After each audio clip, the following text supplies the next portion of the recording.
Bom dia, amigas, amigos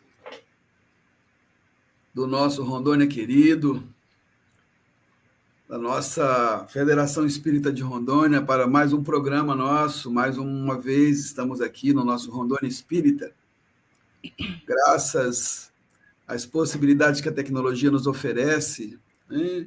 E a colaboração das nossas redes e canais amigos que retransmitem o nosso programa. É com muita alegria que aqui estamos, mais uma vez, contando com a colaboração da nossa equipe de tecnologia, que nos dá o apoio, a nossa equipe de arte, que escolhe tão bem os eventos de abertura, hoje em especial com o tema da nossa irmã Carol, a nossa irmã Naira, que com tanto empenho, dedicação e carinho nos ajuda na tradução das nossas palestras para aqueles que não ouvem com os ouvidos da carne, mas estão atentos com a audição do coração.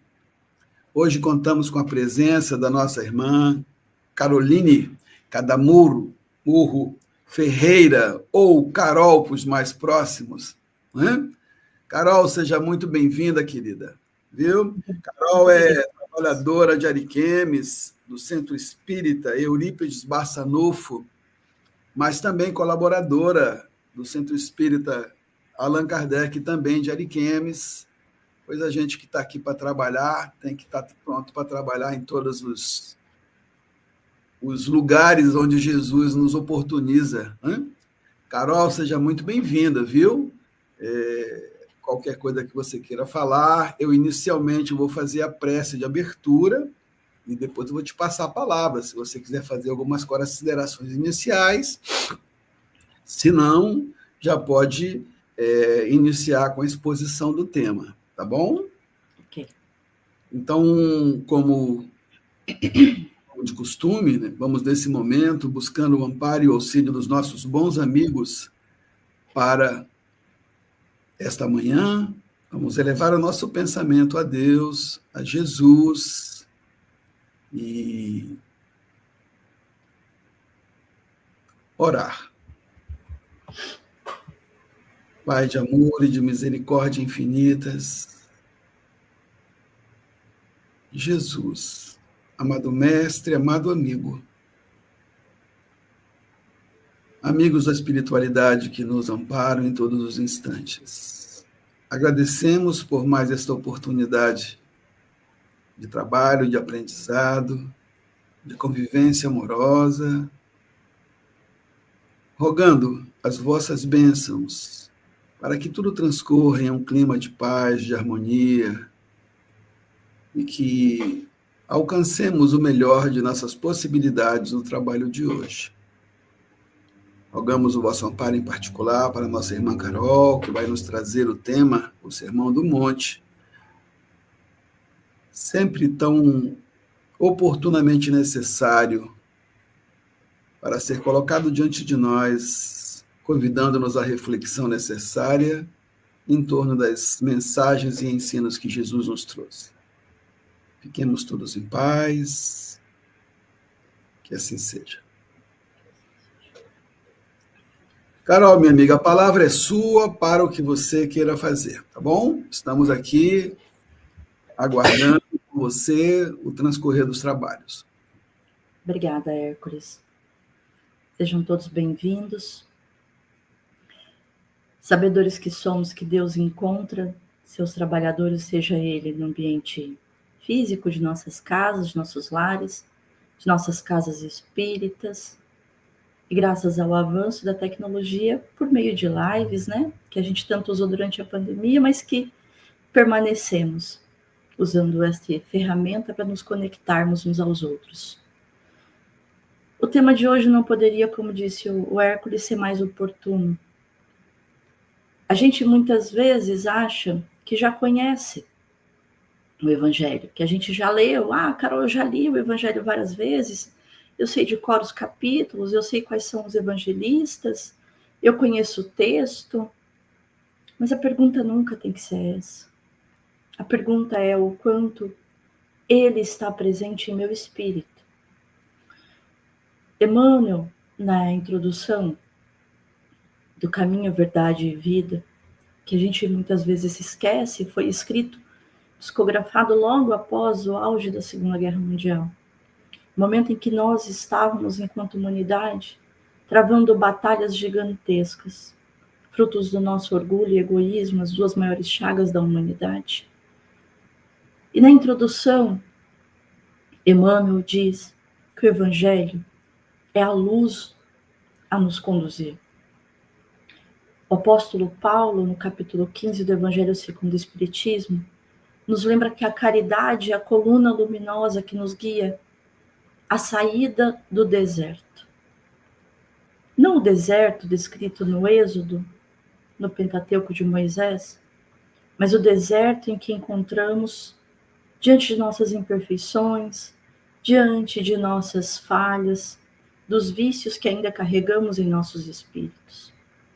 Assim sendo, nós não podemos nunca desmerecer a importância de ler, reler, estudar e, principalmente, exercitar o que está no Evangelho. Se estudamos o Evangelho, a luz esclarecedora da doutrina dos Espíritos, ou seja, do Evangelho redivivo tão necessário, então façamos a luz da codificação. E é importante nós lembrarmos que o Evangelho segundo o Espiritismo, composto de 27 capítulos, sendo um deles o capítulo de preces, Kardec se deteve, e é importante que a gente não ignore isso, porque existe um porquê, existe um motivo. que mais da metade dos capítulos do Evangelho são baseados no Sermão do Monte. Porque é um sermão grande, porque foi um dos primeiros em que Jesus veio trazer seus ensinamentos por meio de palavras? Não. O Evangelho de Jesus, desde Mateus até o Atos dos Apóstolos, ele não trata apenas dos milagres de Jesus, como nós ainda, muitas vezes apegados a isso, mas lembramos. Ele trata da vida de Jesus, ele trata das passagens por quem Jesus lidou, viveu diretamente. E tudo isso é motivo de controvérsias dentro dos cristãos, especialmente os dogmas. Né? Os dogmas, eles estão presentes no Evangelho e que muitos enxergam como manifestações materiais. Tudo isso é motivo de discussão. Mas há uma parte do Evangelho que nós não temos discussão, nós não temos controvérsias. E elas são unânimes entre todos os cristãos, que são as lições morais. Essas lições morais nunca foram tão necessárias para nós. Não porque é fácil a gente olhar agora e dizer assim, Carol, nós estamos numa guerra gigantesca, olhando uma guerra como distante, mas e as pequenas guerras? Aquelas guerras que nós travamos em nossos lares, em nossos postos de trabalho, na sociedade em que convivemos, no trânsito, né? Quantos nós brigamos, xingamos, falamos palavras ruins que a gente acha que é pequenina, mas elas não são. Todas essas pequenas guerras que nós travamos no nosso íntimo, com o nosso próximo e com o mundo, são sedentas da transformação moral. Nós vivemos uma era de profunda, de democrática informação. É muito fácil você ter informação, é muito fácil você ter acesso a palestras, a livros, a pessoas explicando. Quantos vídeos a gente recebe diariamente de como fazer algo? E a gente se apega a fórmulas mágicas, a inovações, a gente sempre quer um novo, a gente sempre quer algo revolucionário, a gente sempre quer escutar quem está na moda, quando na verdade a receita para nossas dores, para as guerras que nós travamos, pequenas, médias, gigantescas, não importa, elas estão disponíveis a nós há mais de 2000 anos. Há 2000 anos, a receita para o nosso aperfeiçoamento moral e, consequentemente, a nossa evolução, a nossa paz, ela está escrita há 2000 anos. Ela está especialmente no Sermão do Monte. Então, por isso o tema de hoje. E ele vem em perfeita consonância com os temas das 2 últimas semanas do Rondônia Espírita. Quem teve a oportunidade de assistir a palestra dos nossos irmãos Cíntia e professor Banks, vai perceber que trata exatamente da nossa transformação moral individual. Porque é muito fácil a gente achar que o mundo de regeneração vai vir do próximo. Vai vir de uma fórmula mágica, de um avanço da medicina, de meios de comunicação. Ele não vem. Ele vem de nós. Pois bem, diante disso, vamos então ao roteiro seguro, aquele que não falha, aquele em que Jesus, diante de toda a sabedoria do grande pedagogo que é, vem nos ensinar através do Sermão do Monte. Carol, mas eu não sei se ele é para mim. Talvez eu não esteja pronto. Todos nós estamos. O evangelista Mateus, ao narrar o Sermão da Montanha, o Sermão do Monte, ele deixa claro que, primeiramente, turbas, multidões acompanhavam Jesus. Bom, turbas, multidões, não quer dizer que eram poucas pessoas ou muitas pessoas. Se fosse uma unicidade de grupo, Mateus teria escrito, uma multidão, mas multidões, turbas, ou seja, grupos. Jesus ali estava pregando para diferentes grupos, dos mais pobres financeiramente, dos mais diversos intelectualmente, diferentes grupos com costumes diferentes, com formas de ver o mundo diferente e principalmente da sua relação com o próximo e com Deus de formas diferentes. Então Jesus, vendo a sede daqueles que ali estavam, inicia a pregação do Sermão da Montanha. E é interessante frisar que a ordem, e muitos de nós, quando falam do Sermão da Montanha, obviamente lembra das bem-aventuranças, a ordem faz todo sentido. Porque Jesus ali, ele não fala as bem-aventuranças de forma aleatória, ou em ordem alfabética, ou por ordem que ele lembrava, óbvio que não.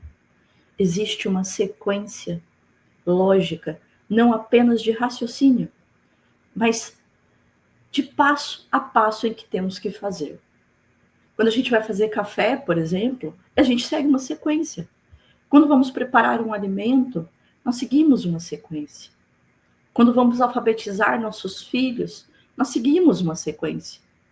Né? A gente não ensina para a criança, olha, está aqui o texto, vá lá e lê.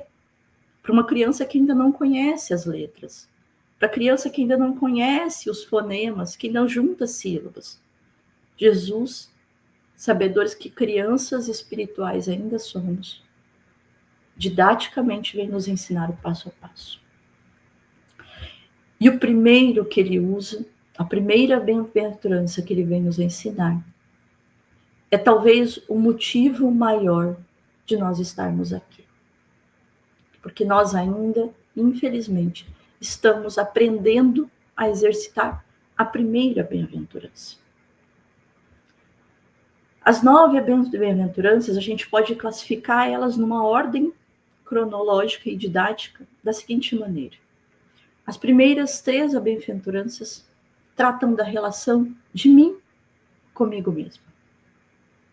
Não por egoísmo, mas porque eu preciso estar bem para que eu inicie a segunda grupo de bem-aventuranças, as 3 segundas bem-aventuranças, que são as que tratam da relação de mim para com o próximo.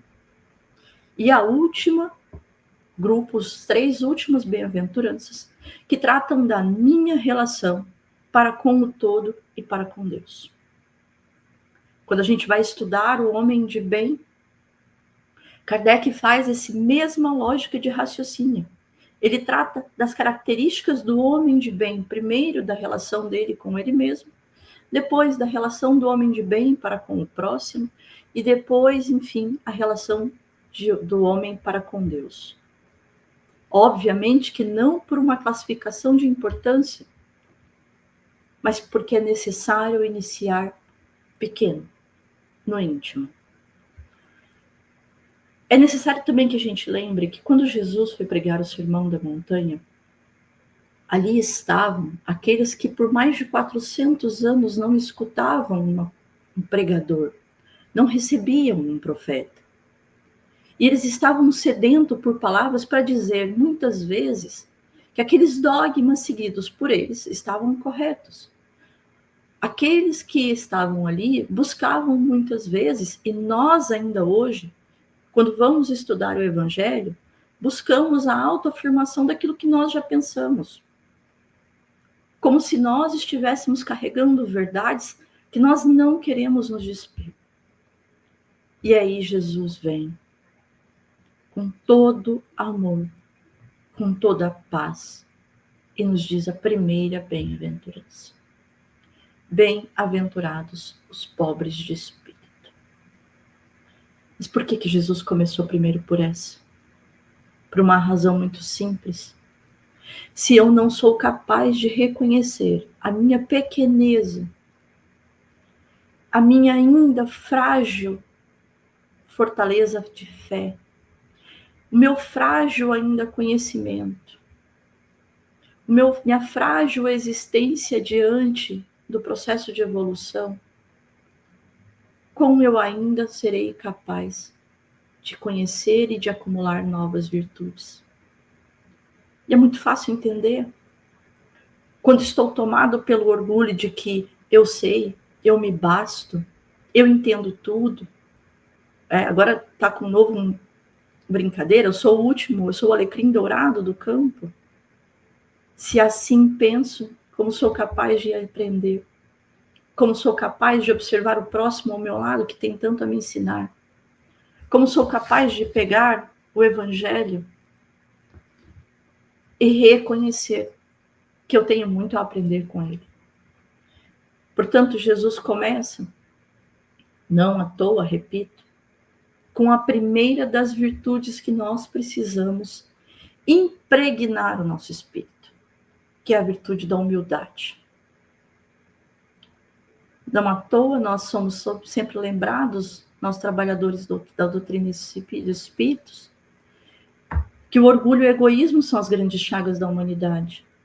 E se assim o são, a primeira virtude que eu preciso incluir em meu espírito é a virtude da humildade. Pois bem, essa primeira transformação é individual. Aí Jesus vem a segunda bem-aventurança. Bem-aventurados os aflitos, pois estes serão consolados. Se a gente pega o Evangelho segundo os Espíritos, é fácil ver que o maior capítulo, aquele a quem Kardec deteve mais tempo, foi Bem-aventurados os aflitos. Por que será? Porque aflitos convivemos. Joana de Ângeles chama a dor de a benfeitora. Agora, se Jesus diz que bem-aventurados os aflitos, pois estes serão consolados, aquele que não é humilde, que não reconhece a necessidade do próximo para o auxílio, para o acalento da minha dor, eu não conseguirei ser consolado. Então, antes de passar pela dor, passar pela prova, para ser consolado, eu preciso ter o dom da humildade. Eu preciso saber pedir ajuda. E reconhecendo a minha pequeneza, eu sou capaz de enxergar que Deus me consola, não vindo até mim, não me mandando um WhatsApp, não me ligando, mas me consolando com aquele que ao meu lado está. E é muito fácil a gente perceber isso. Basta olhar aqueles momentos de dor que nós atravessamos em nossas vidas e reconhecer grandes irmãos que por vezes esperávamos, por vezes nos surpreendemos, foram aqueles que nos consolaram. Não nos entregando a receita pronta, não nos dando um remédio como quem tira a dor, como quem toma um antitérmico para a febre, mas com uma palavra de consolo, com um abraço acalentador, com um olhar que reconhece, irmão, aqui estou. Só que eu só consigo, repito, ser consolado, enxergar a presença de Deus ao meu lado, se eu sou humilde de coração primeiro. Pois bem, primeira, pobre de espírito, humildade. Segunda, bem-aventurados os aflitos, pois eles serão consolados. E essa não existe sem essa. Terceira bem-aventurança, e que ainda trata da característica de mim comigo mesmo. Bem-aventurados os mansos, pois estes herdarão a terra. Aqui é uma confusão. A gente acha que manso é aquele quietinho, é aquela criança na escola que não interage, que não briga com ninguém, mas que também não cultiva relações, porque isolado ele fica. O manso não é esse. O manso, percebam, eu sou humilde, primeiro, depois eu sou consolada diante das minhas aflições, porque a gente tem que lembrar que ninguém reencarnou aqui a passeio, ninguém veio aqui de férias passear, comer comida boa, viver a vida em sombra e água fresca. Nós viemos para evoluir. Depois disso tudo, eu preciso ter a mansidão de quem é resignado. Ou seja, eu não posso ser aquela que, diante das dores que eu me impus neste mundo, serei aquela que irá reclamar. Porque é muito fácil, diante da dor, eu me vitimizar, eu reclamar, eu achar que eu sou vítima de tudo. Só que eu só consigo chegar a esse ponto de resignada diante da minha dor, reconhecendo tudo isso, se eu antes for humilde, se eu aceitar o consolo diante do próximo, para que enfim eu consiga perceber o amor de Deus, a presença dele e que tudo é um propósito. É necessário que a gente lembre que até Jesus vir, nós, enquanto humanidade, achávamos que Deus era um pai distante. Na verdade, a gente nem via como pai. Jesus foi o primeiro a chamar Deus de nosso Pai. Inclusive no próprio Sermão da Montanha, quando ele vem nos ensinar a oração do Pai Nosso. Naquele momento, nós vimos que Deus é um Pai. E Jesus vem transformar a nossa forma de ver Deus. De um Pai de amor, um Pai que não quer o nosso sofrimento. O Pai que quer a nossa evolução. Por isso, bem-aventurados os mansos, os resignados, pois estes herdarão a terra. Depois de eu fazer, de eu compreender e de eu incluir no meu espírito como virtude aquela que está intrínseca em meu espírito e que reencarnações e reencarnações sucessivas já fazem parte de mim, a malinha luminosa que eu levo comigo no processo de reencarnação. Eu vou para a segunda parte. Jesus vem então ensinar mais três novas aventuranças que tratam da minha relação com o próximo. Lembrando mais uma vez, eu só consigo ter uma relação com o próximo quando eu entendo o meu papel. Quando a humildade já é o meu segundo nome, se não ser o primeiro. Bem-aventurados os que têm fome e sede de justiça, porque eles serão saciados.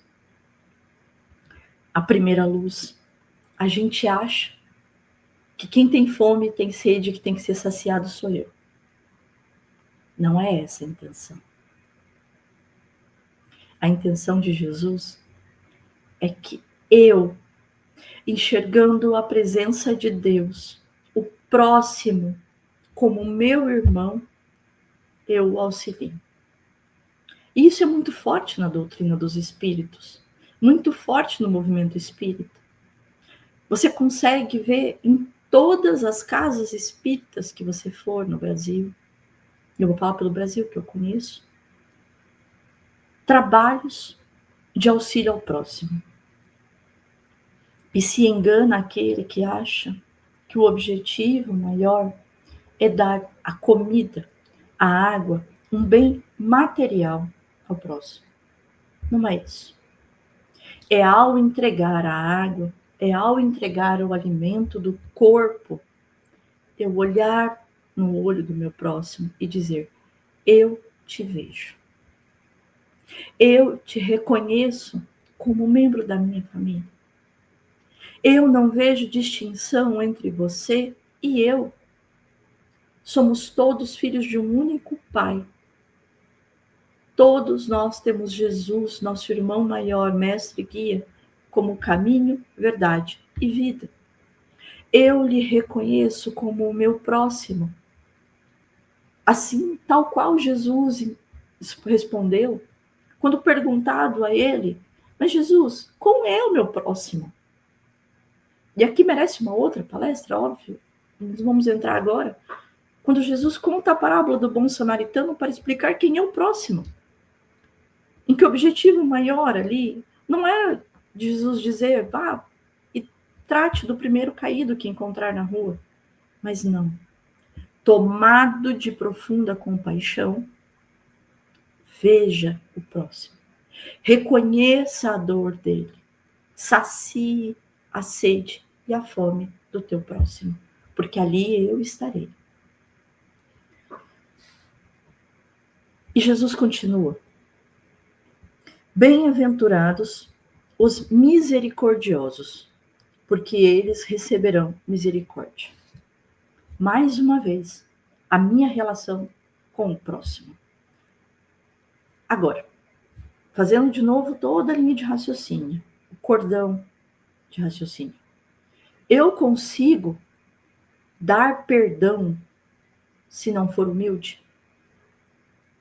Eu consigo dar perdão se eu não reconhecer que, da mesma forma como eu sou socorrida diante da minha aflição, eu também possuo um papel primordial no socorrer, no ser instrumento de Deus no auxílio ao próximo? Porque a gente egoisticamente acha que a gente nunca vai ser chamado, a gente só vai ser servido. Agora nós somos dotados de inúmeros instrumentos, de inúmeros conhecimentos por toda a nossa existência, independente de qual encarnação estivermos, de instrumentos para auxiliar o próximo, para sermos seareiros de Cristo. E talvez a maior de todas as dificuldades que nós temos no auxílio do próximo seja no perdão. No perdão às ofensas. Por quê? Porque o orgulho ainda nos guia. Porque ainda achamos que nós temos que ser servidos, que nós somos vítimas. E percebam a lógica de raciocínio. Eu só consigo perdoar depois de me resignar, depois de ter a humildade com minha irmã maior, depois de ser generoso, de entender que a fraqueza do próximo também reside em mim. Joana lembra que nós, o irmão que nos calunia, o irmão que nos agride, antes de tudo, é um doente. E lembremos que nós somos também os doentes, que muitas vezes magoamos o próximo com uma palavra de ofensa, com um olhar de indiferença, de reprovação, um queixo erguido de eu sou melhor que você. Só que eu só faço isso, voltemos à primeira bem-aventurança, porque eu ainda não tenho a humildade. Então vamos lá? Das 3 bem-aventuranças que eu tenho que cultivar em mim, não é no próximo. Na minha relação com o próximo, Jesus continua, né? Bem-aventurados os limpos de coração, porque eles verão Deus. Eu consigo ser limpa de coração se eu cultivo mágoa, se eu não perdoei antes. A misericórdia vem antes. E não é por uma questão alfabética, repito, ou aleatória. Eu só consigo ter pureza no meu coração se eu perdoar antes. Eu só consigo perdoar se humilde for, se resignado for. Voltemos. Carol, mas como assim ter pureza? Vamos lá. Quando a gente vai ensinar, quem é evangelizador infantil entende bem isso. Quando a gente vai ensinar para as crianças assim, olha, não pode brigar com o coleguinha. Ele é seu irmão. Ah, tia, mas ele pegou meu lápis. Isso aconteceu comigo ontem na evangelização. Ele pegou meu lápis. Mas será que ele estava sem? Não sei. Então, primeiro, veja se ele estava sem. Segundo, será que ele não se confundiu? Porque os lápis são todos iguaizinhos. Então, ele pegou o seu. Primeiro, perceba, não agrida. E depois foi muito fácil perceber que eles estavam brigando, porque aquilo já vinha de antes. Eles já tinham brigado antes de entrar na aula. O que eu quero dizer com isso? Eu só consigo ser limpa de coração se eu vim cultivando a limpeza de coração. Isso não é algo que eu peço pela Amazon, que me vem pela internet. É algo que eu vou cultivando devagar. E por que Jesus disse que apenas os puros de coração, os limpos de coração, perdão, limpos, não puros, os limpos de coração, aqueles que já despiram seu espírito das imperfeições verão Deus? Vocês já experimentaram orar com raiva? Quando estamos tomados pela mágoa, pelo rancor, pelo ódio, nem ao menos orar no silêncio do nosso quarto nós conseguimos. É muito comum que a gente fale assim, eu me sinto pesado, eu tô cansada. Não é gripe. É o peso que nós estamos carregando em nós. A mágoa, o ódio, a raiva são prisões muito mais fortes do que as prisões físicas. Porque a gente fica cultivando a raiva. A gente fica cultivando. E é um veneno que somente nós mesmos bebemos. Ninguém mais bebe o veneno da mágoa que eu cultivo. Além de mim mesmo. Quando eu tô com mágoa, eu tô com raiva, eu xingo alguém. Muitas vezes a pessoa nem percebe. Principalmente se ela estiver pura de coração. Ela não vai sentir a minha mágoa. Quem sofre a minha mágoa sou apenas eu. E diante de toda essa mágoa, o que acontece comigo? Além do cansaço, a cegueira. Eu não consigo ver Deus. Eu não sou capaz de enxergar a presença dele, o silêncio gritante da presença dele em minha vida, se estou tomado por ódio. Eu não consigo enxergar a presença de Deus em quem está ao meu lado. Porque toda aquela mágoa impregnou o meu espírito. Então eu só consigo ter uma relação com o próximo, se cultivada a bem-aventurança, do coração limpo. Então vamos lá? Primeiras bem-aventuranças, eu comigo mesmo. Segundo grupo, eu com o próximo. Agora vem o terceiro. O terceiro grupo é a minha relação com o mundo. Ou seja, não apenas quem está do meu lado, mas com aquele que nem ao menos eu conheço, com aquele que eu nem sei da existência, mas que diretamente está ligado a mim. E não tem a ver com eu ter falado uma bobagem no YouTube e ele tá solto para qualquer pessoa no mundo ver. Não.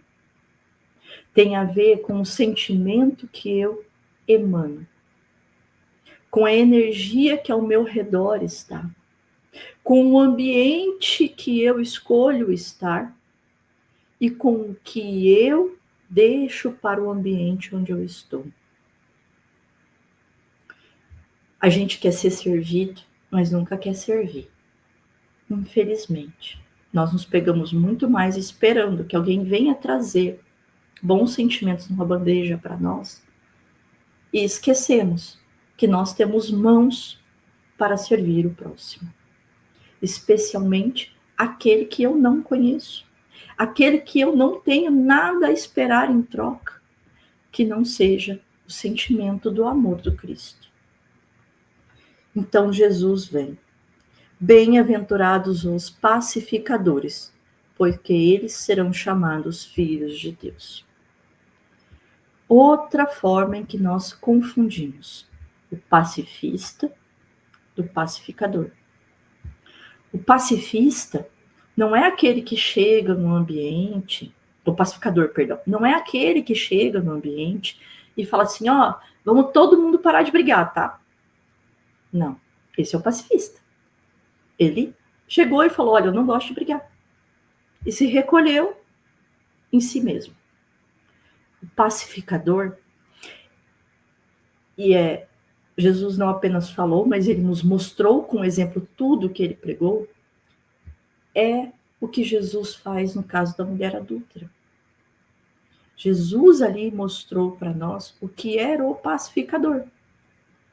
Jesus, diante de ver aqueles que ali chegaram para o desafiar, o tentar, e jogam a mulher no chão, a fim de que impusessem a ela uma regra, um costume, um dogma daquela sociedade, Jesus não chegou e falou assim, porque essa é a nossa primeira reação. Ah, e você? Você fez aquilo, Ciclano fez aquilo. Jesus não apontou o dedo para ninguém. Jesus não, e olha que ele sabe dos nossos defeitos. Não é porque ele estava distraído. Jesus simplesmente não, que nós muitas vezes chamamos de botar lenha na fogueira. Jesus não faz isso em momento nenhum. Jesus olha no olho daquela mulher, reconhecendo nela não o pecado, mas uma irmã. Olha para todos aqueles que ali estavam e faz uma simples afirmação. Aquele que não tem pecado, que atire a primeira pedra. Ele não acusou ninguém. Ele colocou fim a uma discussão, a uma pequena grande guerra, simplesmente com um ensinamento moral. Não palavras soltas, mas com a sua presença, o seu exemplo. Até aquele momento, e até hoje, na verdade, nós não temos nenhum momento, nenhuma passagem no Evangelho de que Jesus agrediu ninguém. Então, o pacificador não é aquele que resolve uma celeuma, que resolve uma discussão, colocando lenha na fogueira, ou sendo o pacifista que se exime. Aquele que não é comigo, não vou me importar, e se retire. Não. Com aquele que com moral, e o Sermão da Montanha é a maior das lições que nós podemos ter para isso, ele nos ensina como resolver os nossos conflitos. Como exemplo. Diante do todo. Não na minha individualidade, nem comigo e mais um, mas diante do todo. E Jesus continua. Bem-aventurados os perseguidos por causa da justiça, porque deles é o reino dos céus. A gente acha que vai reparar as nossas falhas perante nós e com o próximo fazendo um curso no YouTube. Não. A reparação nossa perante as nossas dívidas com o mundo, com o todo, especialmente com aquele que nós nem ao menos sabemos o nome, é com a justiça. E é muito importante que nós façamos distinção da justiça para o justiçamento. O justiçamento olha uma causa e paga o olho por olho, dente por dente. A justiça não. A justiça é aquela que nos dá a oportunidade, por meio da misericórdia infinita de Deus, diante de nós, seus filhos, para repararmos.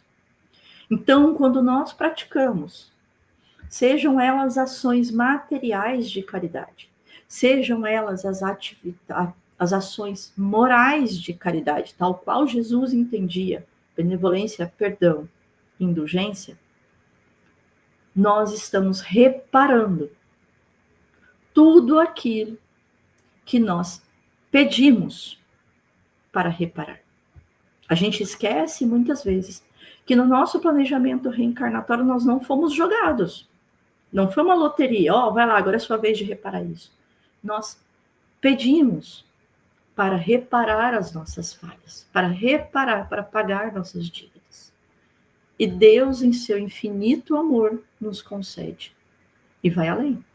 Ele nos concede apenas. Ele nos ensina e nos dota de talentos para tal. Ele coloca em nossa jornada amigos, irmãos, que nos auxiliam no reparo. Olhamos em nossas casas espíritas. Quantos irmãos trabalhadores ao nosso lado, na trincheira em que nós nos encontramos, nos auxiliam Quantas casas, ao fazer as suas atividades de assistência, muitas vezes fala assim, para esse mês não vai dar. E resignados, oramos e Deus nos envia infalivelmente o auxílio. O problema é que muitas vezes a gente não enxerga. Tomados pela cegueira, pelo orgulho, a gente não enxerga. Mas que Ele envia, Ele envia. Para que nós exercitemos e reparemos, por meio da justiça de Deus, o nosso papel na sociedade. Então vem a 9ª bem-aventurança, que nós esquecemos.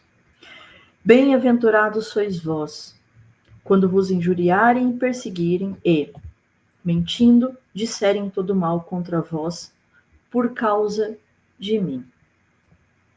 Veja,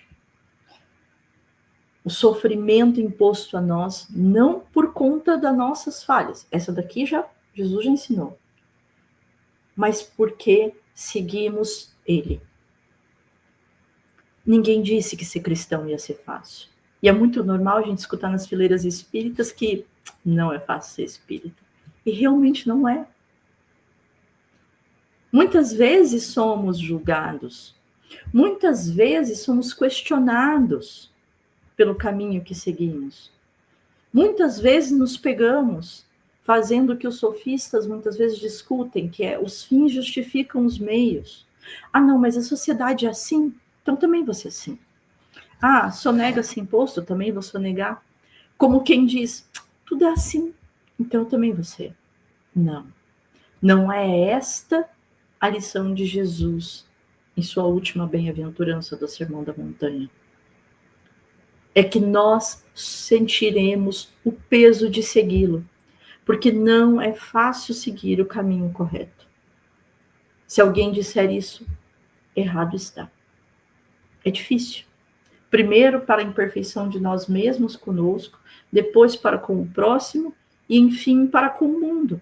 No mundo em que todos, em sua grande maioria, a grande maioria tenta e vive de se degladiar, de se ofender, romper esse estigma não é fácil.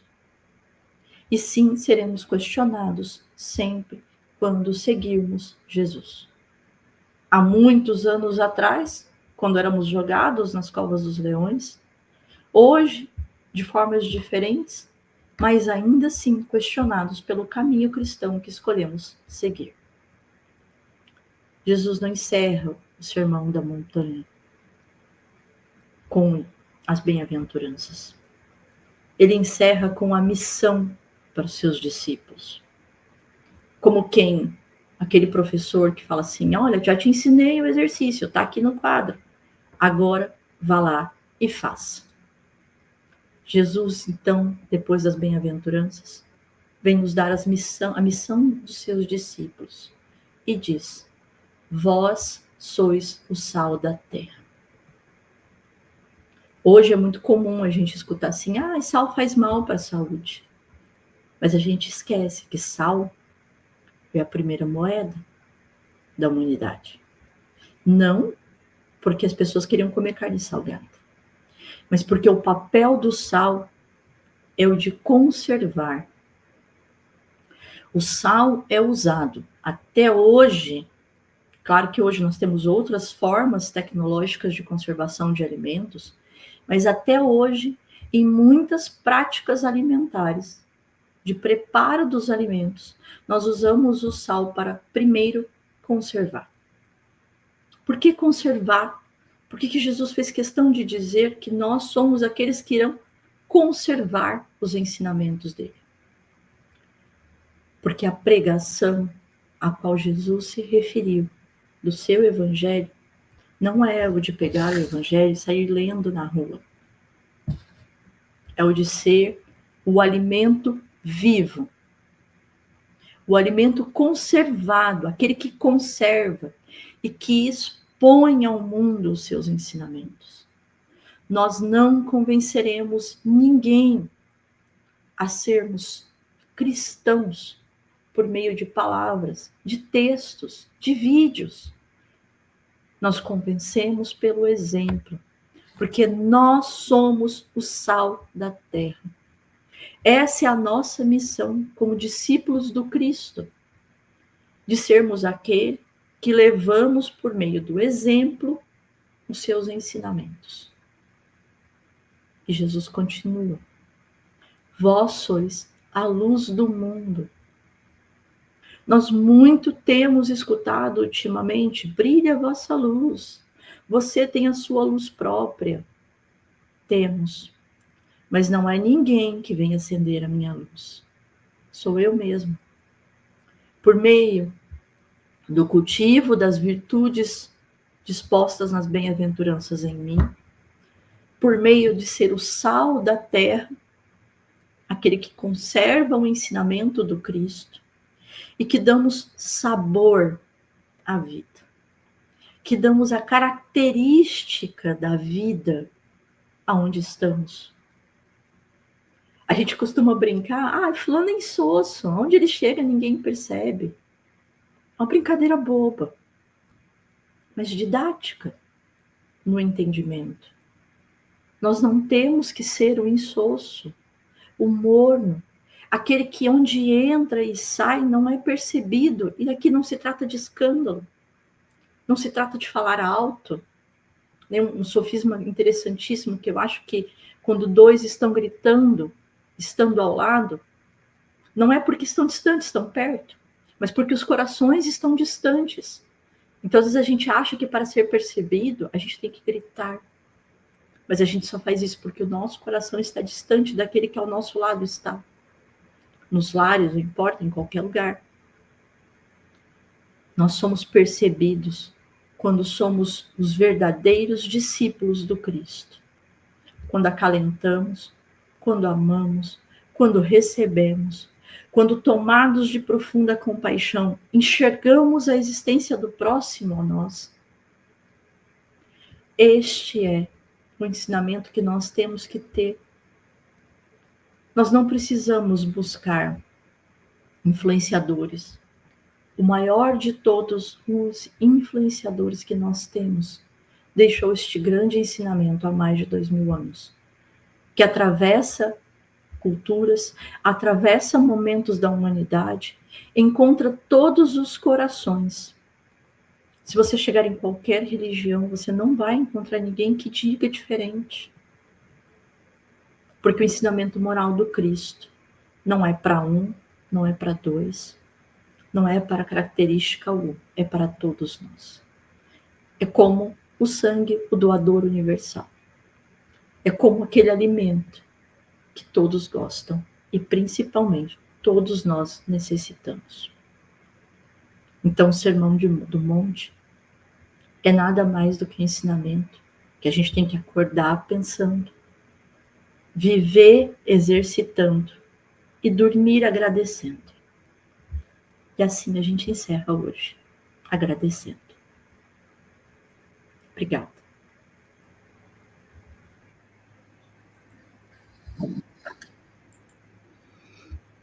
Graças a Deus, mais um dia de reflexão, mais um dia de ponderação. Essa temática do sermão é sempre um convite a uma reavaliação de como nós entendemos as coisas, né? Eu gostei muito da maneira como você desenvolveu o tema, Carol, né? Dando ângulos novos, né? Jesus é assim, é sempre esse universo de possibilidades e que cada um de nós vai aprofundando a sua viagem nesse universo à medida que amadurece, né? E hoje foi uma manhã muito, muito boa.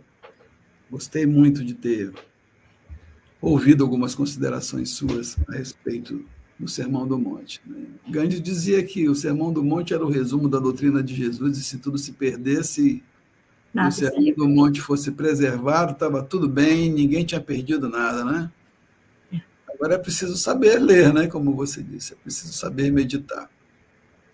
Então, agradecemos imensamente, mais uma vez, os trabalhos dessa manhã, as redes amigas, a equipe de apoio a tecnologia, a Naira, que nos traduz, as redes amigas que nos retransmitem, e a você em particular, Carol, pela sua colaboração. Devolvo para você, então, a palavra agora, para você, se quiser, fazer suas considerações finais, mas, principalmente, também para fazer a nossa prece de encerramento. Tá bom? Obrigada, Hércules. Eu que agradeço a oportunidade. Nós, trabalhadores da Seara do Cristo, somos, antes de tudo, aqueles a quem a misericórdia infinita de Deus deu a oportunidade do reparo, do trabalho, do servir. E certos do nosso papel, e de que, como dizia Bezerra, na dúvida permaneçamos em nosso posto de trabalho, porque é lá que Deus nos encontrará.